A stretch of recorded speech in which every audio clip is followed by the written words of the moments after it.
Le nombre d'amis idéal défini par la science et le secret des artistes préhistoriques, voici le flash de la curiosité proposé par la rédaction de Ça m'intéresse. La différence entre l'homme des cavernes et nous, c'est le résultat de la science. Et ce n'est pas une opinion, c'est de la science. Notre monde n'est pas si moche.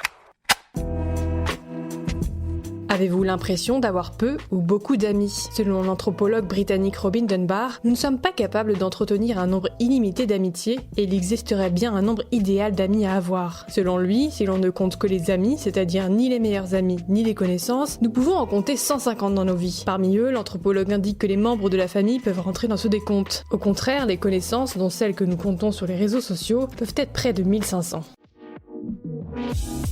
Super, j'adore. Alors écoute-moi bien, je vais essayer d'être clair avec toi. Ouais, génial.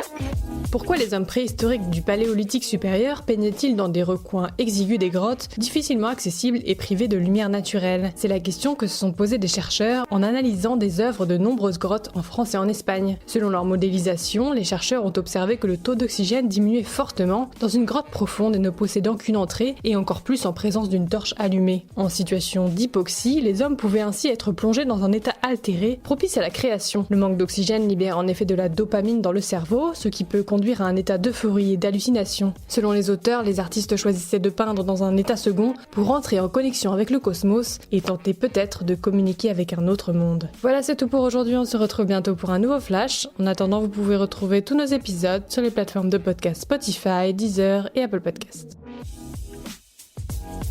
Voilà. Il ne reste plus qu'à vous remercier de votre attention. Au revoir.